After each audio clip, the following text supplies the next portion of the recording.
This week, we'll check out the collector's newest exhibit, the Guardians of the Galaxy. And then we'll talk to a world traveler about his guide to Disney parks worldwide. Plus the latest theme park news and more coming at you from the attraction studio at Fun Spot America right now.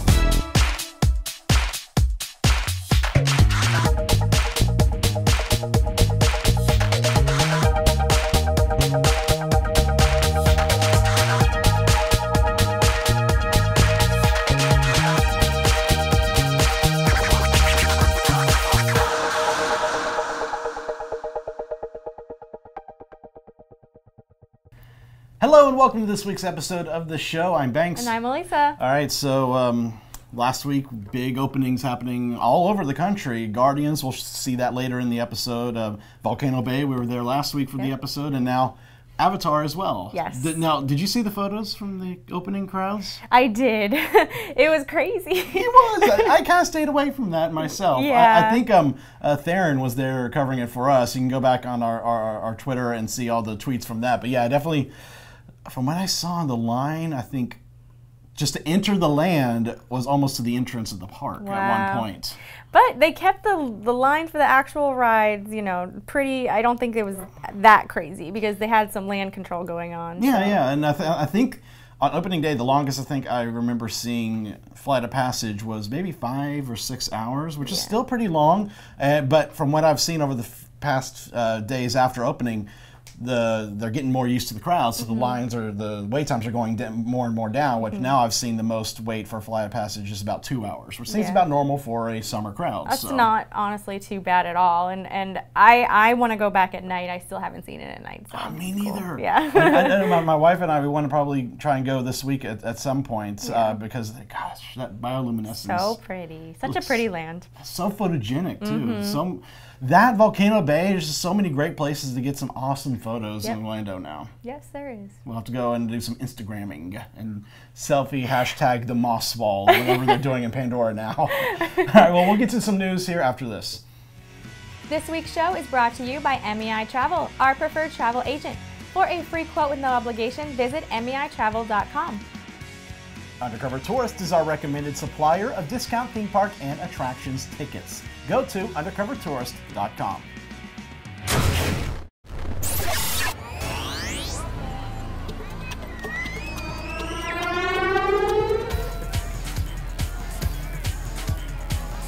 Disney surprised guests at Hollywood Studios this past week with the debut of a brand new projection show titled Disney Movie Magic. This new 10-minute projection show precedes the Star Wars A Galactic Spectacular nighttime show and celebrates many of Disney's live-action films and franchises. The show includes clips and sequences for movies like Indiana Jones, Tron, Pirates of the Caribbean, Guardians of the Galaxy, and more. You can see the show every evening for the foreseeable future. No end date has been set. And oh my gosh, what an amazing surprise. I know. I had no idea this was happening until I saw pictures of it. It's such a good show. I might like this better than like Star Wars. Really? Just because I'm a huge Star Wars fan. I've always loved the Galactic Spectacular. It's a wonderful show. But as a film fan, this show is just so cool. It's just the greatest hits of Disney's past, present in terms of films. That's so neat. And I like that it's live action movies, like that's different. Exactly, because you already have Once Upon a Time over at Magic Kingdom that concentrates on the animated films. Now you have this with the live action films, and since there's already a Star Wars show, there is no Star Wars in this show, and it's just... Oh man, very cool. Good. I need to get over and see it. It's definitely going to be a must-do for me every time I'm at the park. We have to stop and watch this show every night. So good. Awesome. Now, everyone's favorite little blue alien is back to cause mayhem for the summer as the seasonally operating attraction Stitch's Great Escape is open now through August 19th. From 10 a.m. to 6 p.m., guests can experience the fun and chaos that Stitch brings to this Theater in the Round show. As an added treat, guests can meet and cause some trouble with Stitch in Tomorrowland. The mischievous alien will meet by Carousel of Progress through the end of the summer. You hear that noise? Those are the people that are not going and running this ride. Dang. At this point, I think this attraction is now a waste of space. Aww. And they just need to close it and put something else there. Yeah, I agree. I mean, I know it's air conditioned, but even some kids, even I worked in custodial 10 years ago in Tomorrowland, even back then kids were still it's in the dark. It frightens kids sometimes, even though it's Stitch. So I mean, it's well past its prime. It needs to. We need something new. We'll see how long it'll stay seasonal for. Yeah, exactly.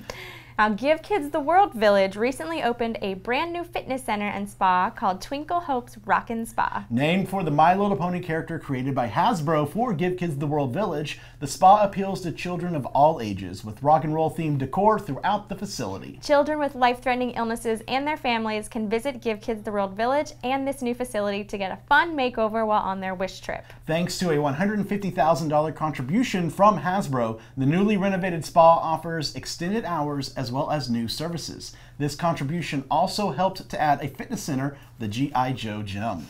I love it. I love this. So much. The Give Kids the World Village is such a beautiful place. I love visiting there, so this is a great addition. The fact that Hasbro created a My Little Pony character just for Give Kids the World Village, that is so cool because my wife and my daughter, they love watching My Little Pony. So this is such a cool little thing for fans of that show to be able to connect with it whenever they are at Give Kids the World. Yeah, such a nice thing. I'm very, very excited. Always doing good work there at Give Kids the World. Now, Fun Spot America is celebrating its 19th birthday on Saturday, June 10th, and you're invited. The parks are offering special deals on tickets as well as other fun activities. Guests here at the Orlando Park and the Kissimmee Park on the 10th will be able to purchase a single-day pass for $19. The passes can also be purchased online that day and can be used any day before June 1st, 2018. Fun Spot will be holding giveaways, live music, and more for their birthday celebration. Something they do every year for their birthday is they do the dollar tickets depending on what their birthday is. So last year they did $18, this year they'll do $19. Obviously, I have to assume next year they'll have $20 tickets. Still a great deal. Still an excellent deal. And lots to do, especially with the new coaster coming soon to Kissimmee. If you just buy the ticket online, and then you can use it when that coaster opens up. Yeah, that's really cool that it lasts up that long. So. Exactly. Very good deal.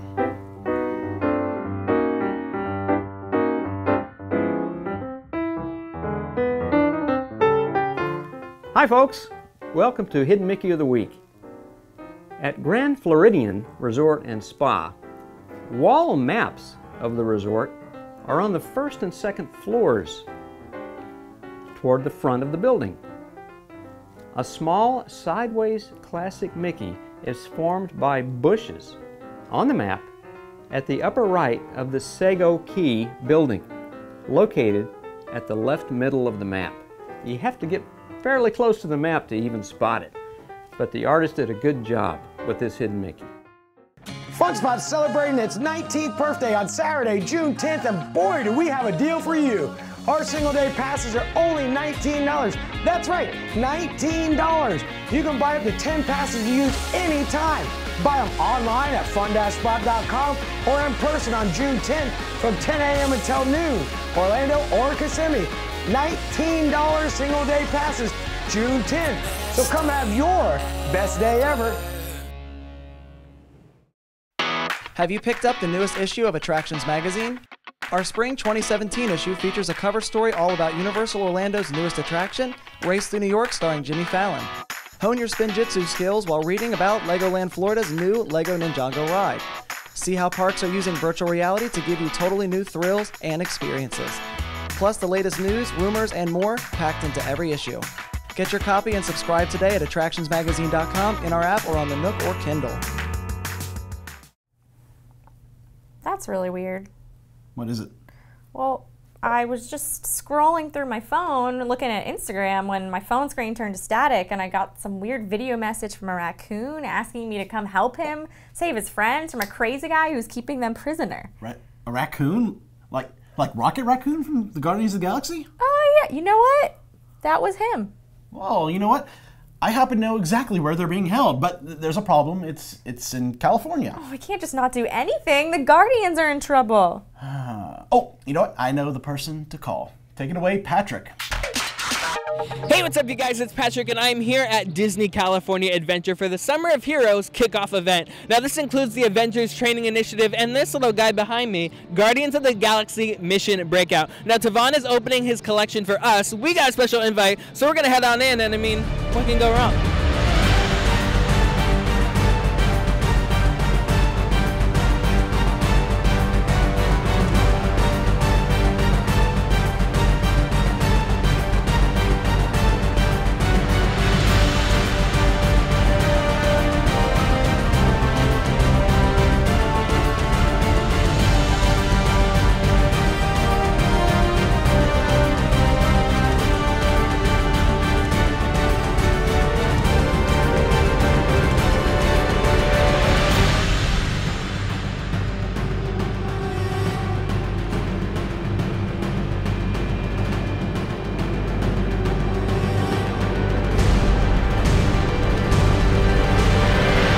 guys, I'm here with Claire Weiss, one of the art directors here with Guardians of the Galaxy Mission Breakout, and we're here in the Collector's Fortress. Yep.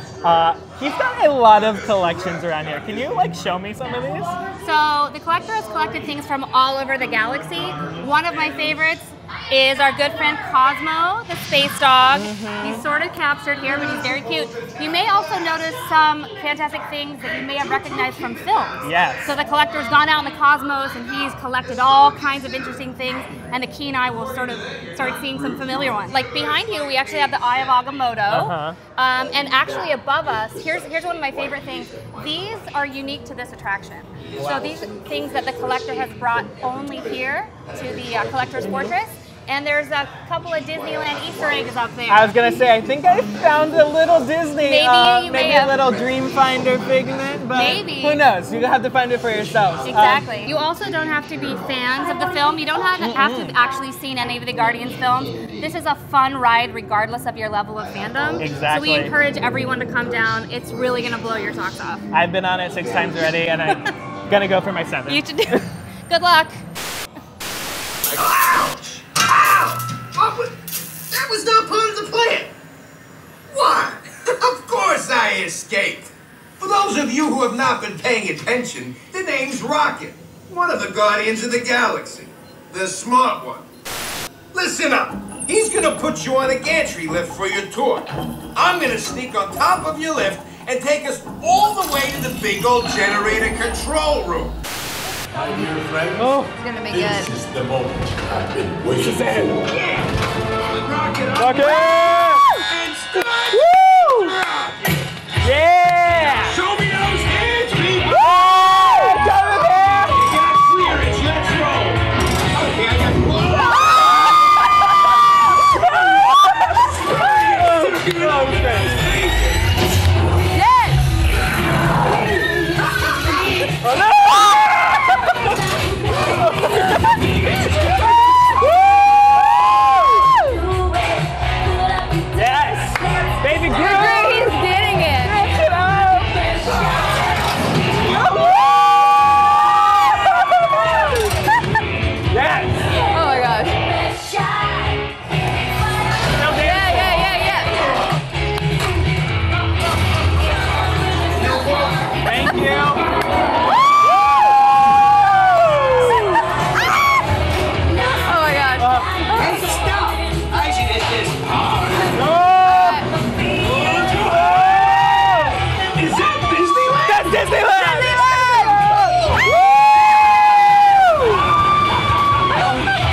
You're welcome. You're welcome. So good. So good. So good. Again. Hey guys, I'm here with Nick Ross, a project manager with Walt Disney Imagineering. Now we are here in front of Guardians of the Galaxy Mission Breakout, a brand new ride. I've ridden it multiple times, and I've found little things throughout this ride. I'm sure there's so many Easter eggs. Do you have any special ones that we should be looking out for? Sure. Well, I can actually tell you a few in the collector's office. So the scene where you get to meet Rocket Raccoon, where he explains that you're needed to help break his friends out. If you look in some of those cabinets there, you'll see some throwbacks to Disney of old. Some fun artifacts in those cabinets. Yeah, I think I found a little Mickey already. You may have found that. Yeah, we have to look out for those. Now, speaking of the pre-show, now not only is the ride great, but the pre-show is another experience in itself. It's the first time we get to meet Rocket. That's right. Now, what was the idea for that? Because it's not on a screen like Tower was. He is there. You are seeing Rocket. That's right. He falls straight out of the duct and he calls you to action. You have to help him get his friends out of that attraction. So bringing Rocket to life was one of the most exciting parts of this attraction, where where instead of just, like you said, seeing him on a screen, it's about bringing him up front and personal with the guests, that you get to meet Rocket Raccoon. Of course, we can see the Guardians in the ride, but they're also here. We can meet Star-Lord, we can meet Gamora, and of course, Rocket, and who else do we have? There's one other guy that I'd love to bring out here. Come on out, Groot. There he is. You are Groot. How are you doing today? I am Groot. He's doing very well. Now, have you been on this ride yet, Groot? I mean, I think I've seen you in there. I'm glad you escaped, though. We don't want you to get stuck in there. Well, that is it. The Summer of Heroes is officially open here at Disney California Adventure. Make sure to stop by the Tavon Collection at Guardians of the Galaxy Mission Breakout and suit up with your favorite superheroes. The Tavon Collection is officially open.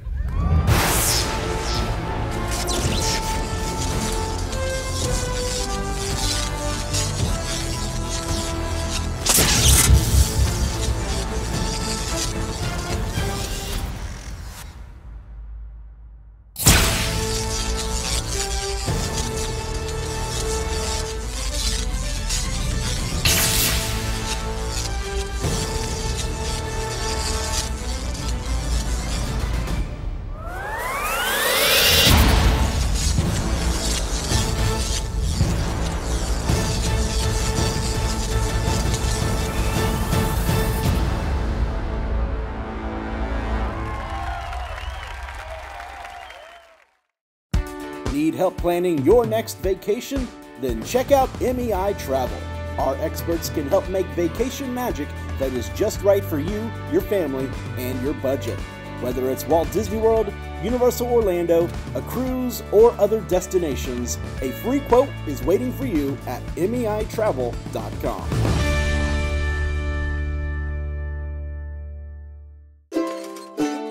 Skip the lines with Undercover Tourists crowd calendars, touring plans, and mobile apps. Stop paying full price for your family vacation and visit Undercover Tours today. All right, so of course, you know, we're here in Orlando. We're so used to Walt Disney World, and occasionally we go over to Disneyland. But one thing we don't really cover that much, except on our Attractions Adventures vlog, is the Disney parks around the world. And we have Michael here. He has written a book called The World Traveler's Guide to Disney, talking all about the Disney parks around the world. So Michael, thanks for joining us here. Thanks for having me. I've always watched the show at home, and I've always wanted to see like what all this stuff is. I know, right? So it's so fun to look through. Yeah, because there's some shelves that people don't even see. Yeah, you need to have like an open house for fans of the show where they come and look through all that stuff. I agree. We should definitely do that. So let me know, how'd you get started? Where did your love of Disney come from? Sure. Well, I mean, I was kind of a late bloomer. I didn't go to Disney Park until I came to Magic Kingdom and Disney World when I was 21 years old. So because I'm from Minneapolis and it's geographically a little bit different. So when I grew up, I didn't know, people just didn't go to Disney parks. Whoops, I just dropped Chandu. Whoops. This is Chandu from Tokyo. Oh, that's so cool. And the best ride, in my opinion, everybody has strong opinions, right, about what's the best ride. The best ride is Sinbad's Storybook Voyage. I've heard that so much. Tokyo that it's Disney just, Sea. So unique. Yeah. Like, you don't understand anything, but it's just like... Right, yeah. You don't, it's an Alan Menken song. And so A Compass of the Heart, they have that in English. That's the only English. Yeah. Oh, okay. But the rest of the song is in, you can only understand that one phrase. Oh, okay. But Chandu is the star of it, and he's very cute. But the Japanese people don't really like the ride all that much. So I've many times, my husband and I have been the only people on the ride. Many times. Wow. Even when the park is packed. But anyway, so I've always loved theme parks, and we had a small little theme park in Minneapolis that we used to go to, and it was the highlight of the year for us to go to this park. And that sort of blossomed into this, sort of theme park culture that I love so much, and started going to Disney and really loved it. And yeah, I wrote the book because I got frustrated with, I've written a bunch of fiction, and I wrote this guide to Dollywood. Was the only other nonfiction that I wrote. And then I got so frustrated because my friends and family and colleagues were always giving me a hard time for what they would say going to an American amusement park, like American amusement park while I'm supposed to be traveling internationally. And it's frustrating because to me, there's very little American about it. And we know that Disney parks, there's very little amusement park about it too. Right. So, and they would show me their pictures of, going to shrines in Hong Kong and Japan, which are fantastic, and you should go to them. But when you look at those pictures, all you're seeing are other tourists. You know, who did you really see at these shrines? Mostly other tourists. Right. Whereas Tokyo Disney Resort, 99.7%, and that's an actual fact, of the visitors to Tokyo Disney Resort are Japanese. Wow. Which is amazing. So only 0.3% of the people you're going to see are international visitors. So if you want to do what the locals are doing, that's where you want to be. And you can learn so much culture by observing how their families do a theme park. So how you've been to every single park, including Shanghai, right? Yeah. So obviously you completed all the parks most recently with the Shanghai. Yep. Okay. Yeah. So the other parks I've been to many times, but Shanghai just once. So, yeah. All right. So let me know. Every park around the world, you know, has such a different culture with it. So has there been any surprises you found when visiting one park over another about how things are run or things you might find there? Yeah. Well, you know, I keep going back to Tokyo because it's such an amazing... Everyone talks about Tokyo Disney Sea and level of detail. Right. I think what shocks me most about there is because of their whole kawaii sort of culture, it's really more of an adult thing. And you see kids at Tokyo Disneyland. You see very few kids at Tokyo Disney Sea. It's more of an adult experience, which is so different from here, where my husband and I don't have children, and we're always, you know, why are you going to Disney so much if you don't even have kids? So that people just don't understand, you know, the appeal for adults without children. But here, you see a lot more children, you know, obviously in California and Florida than you do there. And one of the things I talk about in the book is just to observing this culture. You know, if you go to Paris, the children, when you watch them watch a show, it's so different than here. You know, the American kids are so much more interactive, you know, talking during it and clapping. And in Paris, you might say, you know, the children are so much more well-behaved. But when you really start to analyze that, you know, from a cultural standpoint, you know, which is better? You know, they're really, some people say, oh, better behaved children are better, but are they more prepared, you know, for our world? So it's interesting to really look at how families interact with each other in these park experiences. Now, obviously each Disney park, they have attractions that you can find at other parks around the world. Do you find that, you know, if you're visiting a foreign park for the first time, should you kind of hold off on the rides that you can do at your local Disney park and do the ones that are more exclusive to that park first? And then maybe go into like, okay, then we'll do It's a Small World and those things. Right. Yeah. You know, it really depends upon the ride, but for Paris, for example, you know, going on Pirates of the Caribbean, if you have time and you've got extra, go ahead. But otherwise, don't make it exactly what you said. Right. But Phantom Manor, which is their version of the... It's so different. It's different. Yeah. And it's really fun to see those differences. And it's in Frontierland, and it's a whole different thing. But the rule breaker is Shanghai. Because the Pirates of the Caribbean in Shanghai is just so unbelievably different. And if I'm off the top of my head, if I'm thinking here, their Seven Dwarfs Mine Train is the exact same as ours, except I think it's mirrored or something. Yeah. And see, I feel like that's probably the only ride there that's kind of the same. Yeah, really, because they don't have It's a Small World there. So. Oh my gosh, that's right. Yeah. I wonder if they ever put that there. Yeah, but Peter Pan at Shanghai too. Oh yeah, I've heard that that's like so different with the projections and. Okay, so let me know. I know this is kind of gonna be a hard question here. Favorite park, favorite ride. Okay, you know, you'd think I would hesitate more because like, how do you pick your favorite star? You know, right? But Tokyo Disney Sea is just it is really what everybody's always heard about. It's that good. Yeah. It's just so well designed. When you walk in there, it's gorgeous. You cry every time. It's so well. There's not an inch of it that wasn't thought about and then rethought about and designed. So, gosh, you know, I love the Haunted Mansions, and it's always my favorite here when I come to Florida. And the version of Haunted Mansion in Hong Kong, the Mystic Manor, is different, but that has to be maybe number 2. I have to say, Sinbad Storybook Voyage from Disney Sea wins my prize for best Disney attraction. All right. Well, if I ever get out of the country, which I hope to soon, you will. I will have to try that. Also, talk a little bit about your Dollywood book. Dollywood, I haven't been there yet, but it's at one of the top parks on my theme park bucket list. I really want to visit. Yeah. So what should guests go when they go to Dollywood? Has changed so much. It's amazing, and it's this total immersive sort of Smoky Mountain down home environment with these unbelievable roller coasters. So if you're a roller coaster person. And my nephew is a huge roller coaster person, so he really prefers Dollywood to Disney because of the whole roller coaster thing. But Dollywood's got Lightning Rod now, which is the world's fastest wooden coaster. The launched wooden coaster. It's crazy. It's amazing. Yeah, but there's a lot. Dollywood, if you're a senior citizen, huge appeal because there's so many free shows and of music that you would enjoy. So Dollywood kind of reminds me. I used to grow up going to Branson, Missouri, and going to Silver Dollar City, so it kind of reminds me of that down home country rustic theme to it. Yeah, and it's owned by the same. Oh, I didn't know that. Yeah, so Dolly's kind of a silent partner in Silver Dollar City. So that makes a lot of sense. I'll have to go check out Dollywood. And where can people pick up a copy of these books? Amazon.com, best place. All right. So, Michael, thank you so much. Thank you so much for having me. I enjoyed it. See you out in the parks. Sounds good.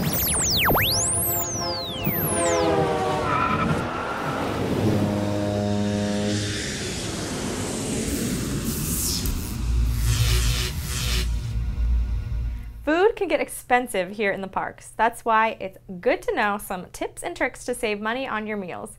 I recently talked about getting kids' meals in place of regular meals as a cheaper alternative.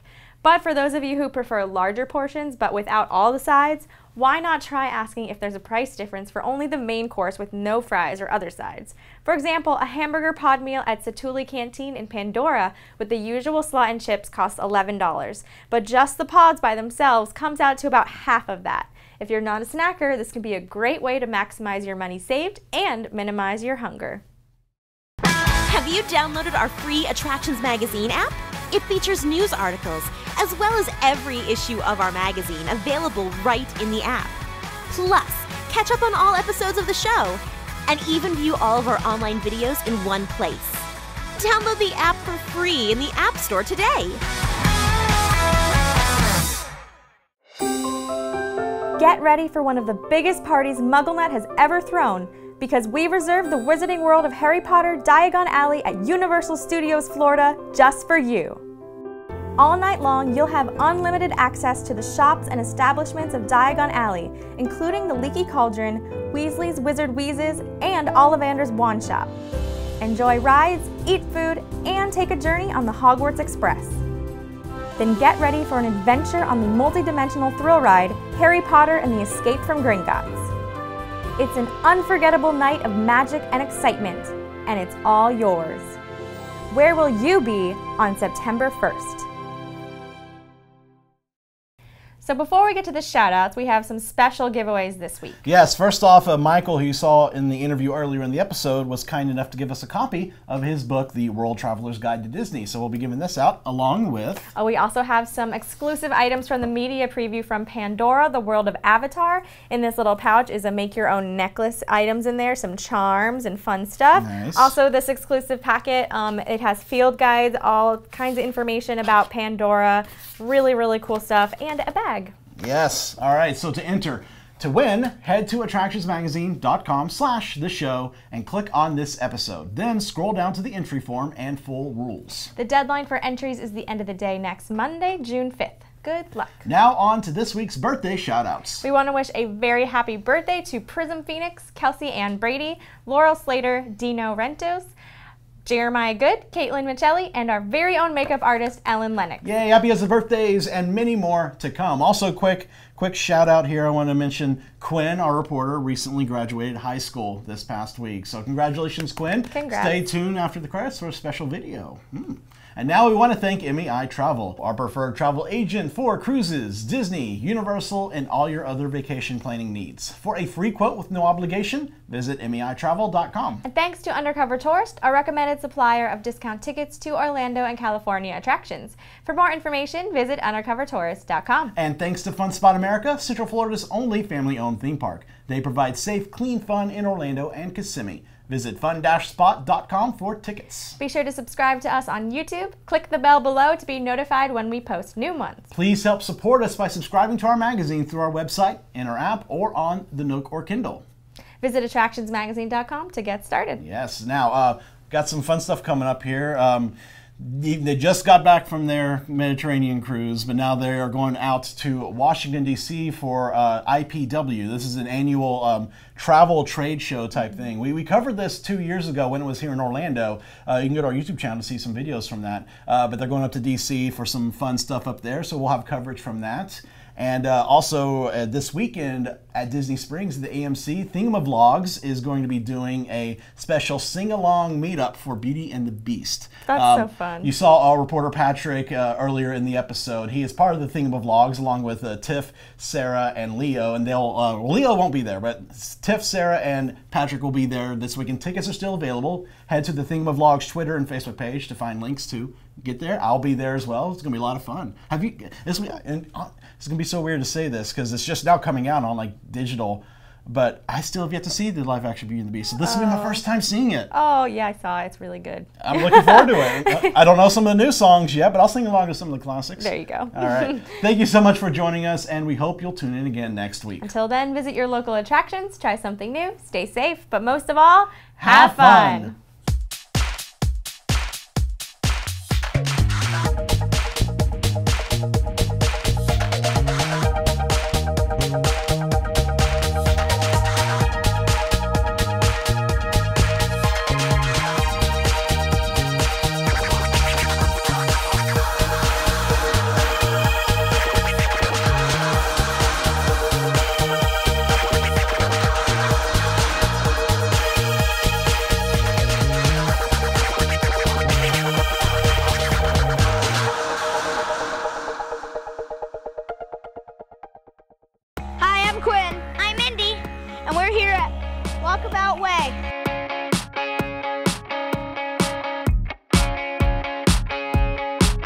Quinn, what are you excited about?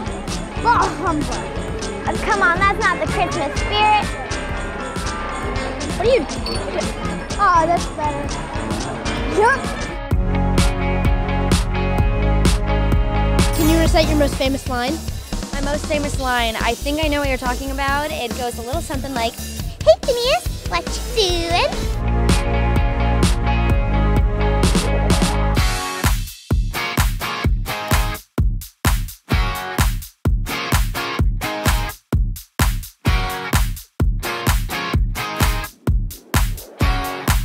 Take me to your candy.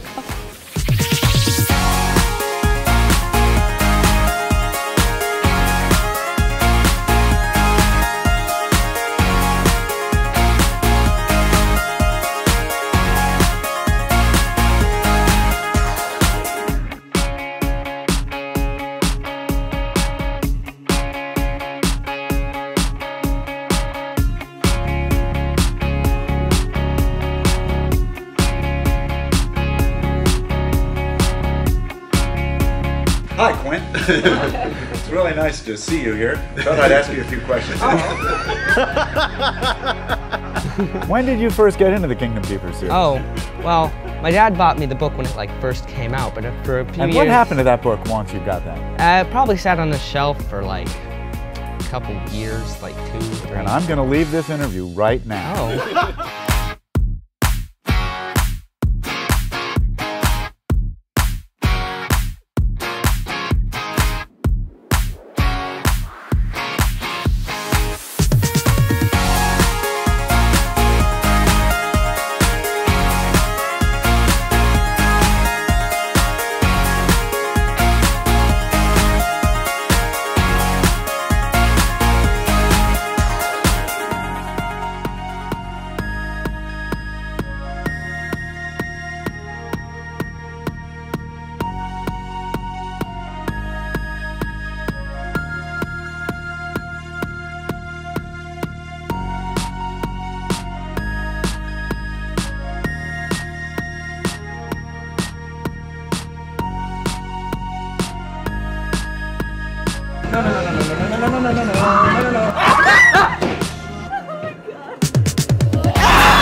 I was honestly moved to tears by that attraction. Well, it was beautiful.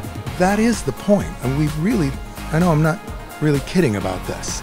Yes, of course, there's a technological challenge in making these things, and yes, of course, there's an artistic challenge in making it, but our purpose in crafting, especially this land and these attractions, is emotional. We are crafting an emotional arc.